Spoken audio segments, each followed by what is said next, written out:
ترقیات اس قدر آگے آ گئی کہ مشینوں کے سہارے سے آج ذرے کو دیکھا جاتا ہے، پرکھا جاتا ہے، اور پھر دنیا کو بتایا جاتا ہے یہ ہماری تحقیق ہے، اور قرآن اس زمانے میں بیان کر رہا ہے۔ میرے عزیزو ایک بات بتاتا ہوں، 18ویں پارے میں سورہ نور میں ایک آیت آئی ہے، اس آیت کے بارے میں بتاتا ہوں بعد میں، لیکن 18ویں صدی میں ایک سائنسدان جو امریکہ کی سفر پر تھا، اس نے اٹلانٹک اوشین میں ایک جگہ ایسی دیکھی جہاں پر اتنا اندھیرا ہے کہ ہاتھ نکالو تو بھی نظر نہیں آئے، سورج کی روشنی بھی نہیں پڑتی۔ واپس آ کر کے اس نے کہا میں نے ایک ایسی جگہ دریافت کی ہے جہاں سورج کی روشنی ہی نہیں پڑتی اور اپنی آنکھوں کو کچھ نظر نہیں آتا، اگر ہاتھ نکال کر کے دیکھو سمندر کے بیچوں بیچ اٹلانٹک اوشین، یہ کوئی تالاب کا نام نہیں ہے، یہ لمبا سفر طے کر کے کوئی ایک جگہ کو ڈھونڈ لیا ایک سائنسدان، اور آ کر کے دنیا کو بتا رہا ہے میں نے ایک ایسی جگہ معلوم کی جہاں پر خوب اندھیرا ہوتا ہے، ہاتھ بھی نظر نہیں آتا۔ جب وہ آ کر کے بتاتا ہے، ایک عالم ربانی نے قرآن کی آیت پڑھی، مولا قرآن میں فرماتا ہے اذا اخرج یدہ لم یکد یراہا ومن لم یجعل اللہ لہ نورا فما لہ من نور۔ قرآن میں اللہ فرماتا ظلمات بعضها فوق بعض، ایک جگہ ہم نے ایسی بنائی ہے جہاں اندھیریوں پر اندھیریاں ہیں، جہاں ہاتھ بھی نکالو گے تو ہاتھ نظر نہیں آئے گا۔ قرآن میں 1400 سال پہلے یہ جب بات آئی، اس سائنسدان کو بتایا گیا، یہ تو اللہ نے قرآن میں بیان کیا ہے۔ اب اور تعجب کی بات کیا ہے سنو، وہ آیا سائنٹسٹ، کہا یہ کس کی بیان کی ہوئی کتاب ہے؟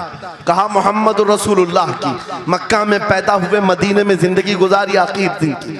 اس نے کہا میں ان کے بارے میں جاننا چاہتا ہوں، ہو سکتا ہے وہ سمندروں کے بہت بڑے ماہر تھے، وہ سمندری علوم کے بارے میں بہت کچھ جانتے تھے، انہوں نے زندگی کا بہت سارا حصہ سمندروں کے سفر میں گزارا ہوگا، اس زمانے میں ان کو اٹلانٹک اوشین میں موجود یہ اندھیرا کیسے پتا چلا؟ تعجب کی بات ہے، حیرت کی بات ہے۔ جب اس سائنسدان سے کہا گیا اے عزیز، حقیقی بات تو یہ ہے کہ پوری 63 سالہ زندگی میں میرے آقا ایک بار بھی سمندر کے پاس نہیں گئے، ایک بار بھی اتفاق نہیں ہوا۔ تب وہ کہتا ہے جو بندہ کبھی سمندر کے سفر پر گیا ہی نہیں اور وہ اٹلانٹک اوشین میں موجود اندھیریوں کی بات کرتا ہے تو پھر یہ اپنے پیٹ سے نہیں، یہ اللہ کی بات کر رہا ہے۔ کیا بات، بے شک بے شک، یہ خالق سمندر کی بات کر رہا ہے جس نے وہ اندھیریاں پیدا کی۔ میرے عزیزوں، آپ سے میرا خطاب اس لیے ہے کہ جو ذخیرے اللہ تعالیٰ نے ہماری کتاب مقدس میں رکھے ہیں، اس کو حل کرتے کرتے لوگوں کے بال سفید ہو گئے، اور تم تو اخلاق سیکھنے کے لیے ایسے لوگوں کے پاس جاتے ہو جن کو پیشاب کرنے کا طریقہ نہیں معلوم۔ کیا بات، بے شک، قرآن کے علوم کیا کم ہیں تمہارے پاس؟ اب میں آتا ہوں، یہ تو سائنسی باتیں ہو گئی، میتھمیٹکس تو پورا قرآن میں اتنا ہے، بیان کرتے کرتے میں صبح کر ڈالوں۔ قرآن پاک کے عددی اعجازات، قرآن پاک کے حساب، ریاضی، میتھمیٹکس کے فنڈے، بہت کچھ ہے، فزکس کے بارے میں ہے، جغرافی کے بارے میں ہے، الجبرا کے بارے میں ہے، سائنس کے بارے میں ہے۔ یہ تمام علوم تو ایک مثال کے طور پر میں آپ کے سامنے رکھ رہا ہوں، لیکن افسوس میں اس قوم سے بات کر رہا ہوں جس قوم نے قرآن کو چھونا بھی بند کر دیا ہے۔ جا کر کے دیکھیں، آج ہی جا کر کے دیکھیں گھروں کے اندر تمہارے ٹی وی، فریج اور واشنگ مشین تو دھول سے صاف ہوں گے، روزانہ صاف کرتے ہوں گے، قرآن کو ہفتے ہو گئے کبھی چھوا بھی نہیں، گرد جمی ہوئی، دھول لگی ہوئی ہے۔ قرآن کے ساتھ یہ ناانصافی بند کر دو، قرآن کے ساتھ یہ دوہرا معیار بند کرو۔ آپ کو پتا ہے قیامت کے دن میرے آقا فرماتے ہیں جو دو چیزیں جس کی حمایت میں آ گئی اس کو جنت میں جانے سے کوئی نہیں روکے گا، اور دو چیزیں جس کے خلاف کھڑی ہو گئیں پھر اس کو دوزخ میں جانے سے بھی کوئی نہیں روک سکتا۔ حضور سے پوچھا گیا وہ دو چیزیں کیا ہیں؟ حضور فرماتے ہیں جس کی حمایت میں رمضان اور قرآن کھڑے ہو گئے اس کا جنت میں جانا طے ہو جاتا ہے، اور جس کے خلاف کھڑے ہو گئے رمضان اور قرآن، حضور فرماتے ہیں پھر اس کا دوزخ میں جانا طے ہو جاتا ہے۔ اللہ اکبر۔